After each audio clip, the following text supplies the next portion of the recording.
The storm came out of nowhere. One minute we were laughing on the deck of a small charter boat, the sun dipping low over the ocean, painting the sky orange and gold. The next minute, the sky turned charcoal gray, the wind howled like something alive, and waves as tall as buildings crashed against us. I remember grabbing the railing, feeling the boat tilt beneath my feet, and thinking, this is how it ends. But it didn't. If you believe in stories that prove kindness can change everything, even in the darkest, most unexpected moments, make sure you subscribe, like this video, and share your thoughts in the comments. Here on your channel name, we tell real, heartfelt stories that remind us what truly matters. Now let me tell you what happened after that storm, and why I will never see kindness the same way again. When I woke up, my mouth was full of sand. The world felt quiet. Too quiet. I opened my eyes and saw palm trees swaying under a cloudy sky. The ocean stretched endlessly in front of me. The wreckage of the boat was scattered across the shoreline like broken toys. And then I saw her. She was standing a few yards away, barefoot in the wet sand, her white dress clinging to her in the humid air. She looked just as shocked as I felt. Blonde hair tangled by the wind. Eyes searching the horizon. We were the only two people there. Her name was Claire. We didn't talk much at first. Shock has a way of stealing your words. We searched the beach for anyone else, calling out until our throats burned. But no one answered. The island wasn't big. A strip of sand, a small patch of trees, a few rocky edges along one side. No houses. No boats. No smoke from distant fires. Just us. I had always thought of myself as practical. Logical. I worked in finance back in Chicago. Numbers made sense. Plans made sense. But standing on that island, all the plans I'd ever made felt useless. Claire was different. She wasn't panicking. She wasn't crying. She looked scared, yes, but steady. Focused. We need water, she said calmly. And shelter before night. That was the first moment I saw her kindness. Not the soft, polite kind. Not the kind where someone holds a door open. This was the kind that shows up when fear could take over, but doesn't. We worked together that first day like we'd known each other for years. We found coconuts. We dragged pieces of the boat into a pile and built a small lean-to under the trees. We used a broken mirror shard and dry leaves to start a small fire as the sun went down. When darkness fell, the island changed. The wind grew colder. Strange sounds echoed from the trees. Every rustle made my heart jump. I'd never felt so small in my life. Claire sat across from me by the fire, her face glowing orange in the flickering light. "Are you married?" she asked quietly. I shook my head. "Divorced." She nodded. "Me too." Silence stretched between us, filled with the crash of waves. "I guess we're both good at surviving things," she said with a faint smile. That night, I couldn't sleep. My mind kept replaying the storm. The fear. The possibility that no one would find us. At some point, I must have drifted off, because I woke up to the sound of Claire crying. Not loud sobbing. Just soft, quiet tears. I sat up immediately. "Hey. What's wrong?"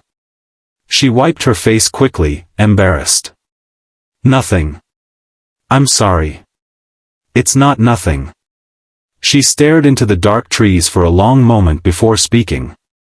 "I have a daughter," she said. "She's 6. I keep thinking about her waking up and me not being there." Her voice broke. In that moment, something shifted inside me. Up until then, I'd been focused on my own fear. My own survival. But hearing her talk about her daughter made everything feel bigger than just me. I moved closer, not even thinking about it. "You're going to see her again," I said firmly. "We're getting off this island." I didn't know if it was true. But I knew she needed to hear it. That was the first time I understood something important. Sometimes kindness isn't about facts. It's about hope. The days blurred together after that. We created a system. Every morning, we searched the shoreline for signs of boats. We used rocks to spell out help in giant letters across the sand. We rationed food.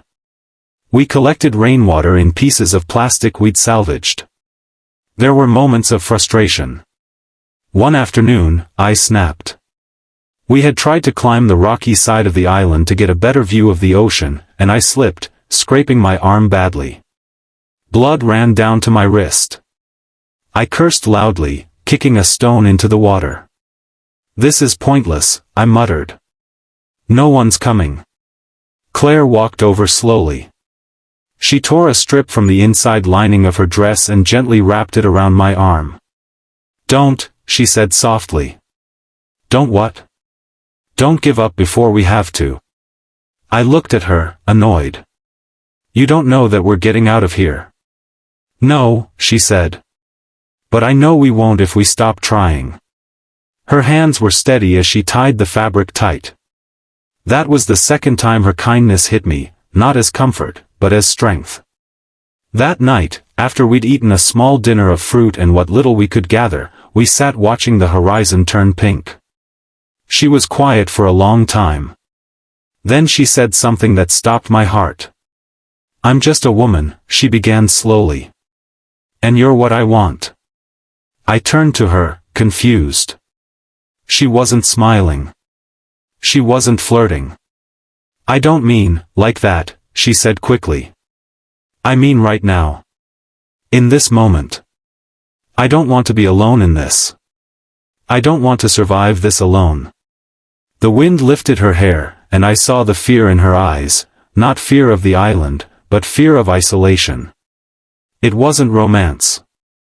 It wasn't desperation. It was human. "I want us to choose each other," she said. "To be kind to each other. No matter what happens." I swallowed hard. Back home, I'd spent years building walls. After my divorce, I stopped letting people close. It felt safer that way. But on that island, there were no walls. Just sky, ocean, and two human beings trying to make it through. "I choose you," I said quietly. From that day on, something changed. We laughed more. We shared stories about our pasts. She told me about her daughter's obsession with dinosaurs. I told her about my failed attempts at cooking after my ex-wife left. We became a team in a deeper way. When she felt weak, I carried the heavier loads. When I lost hope, she reminded me why we couldn't quit. Kindness became our survival tool. On the seventh day, just when exhaustion was starting to win, we heard it. A distant hum. At first, I thought I was imagining it. Then Claire jumped to her feet. "Do you hear that?" We ran to the beach. Out on the horizon, a small fishing boat was moving slowly along the coast. We screamed.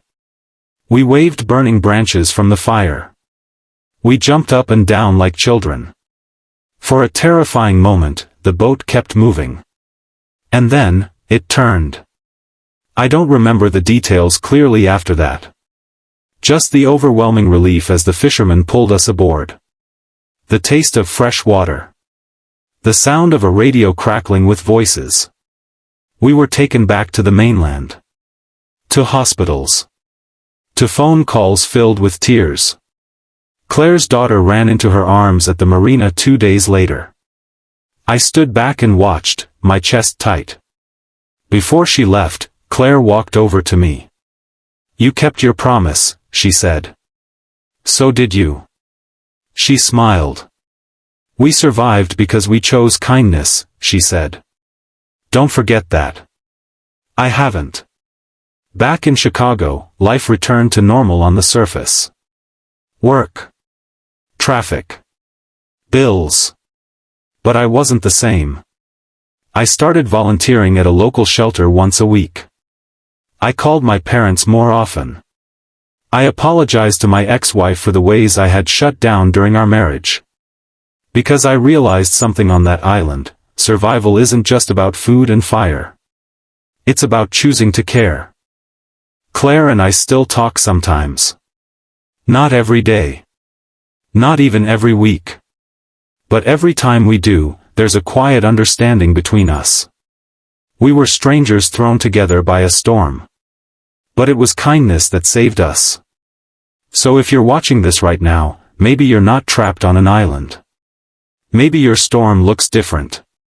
A hard divorce. A job loss. A lonely apartment. A silent dinner table. Whatever it is, remember this. You don't have to survive it alone. Choose someone. Offer hope. Wrap a piece of your dress around someone's wound. Say, I choose you, even if it just means standing beside them in their fear. Kindness doesn't just make life nicer. Sometimes, it saves it. And maybe the most powerful words we can ever say aren't dramatic or poetic. Maybe they're simple. I'm just a human, and you matter to me. If this story touched your heart, share it with someone who needs to hear it. Let's build a world where, even in the middle of the storm, we choose kindness. Because you never know whose life you might help save.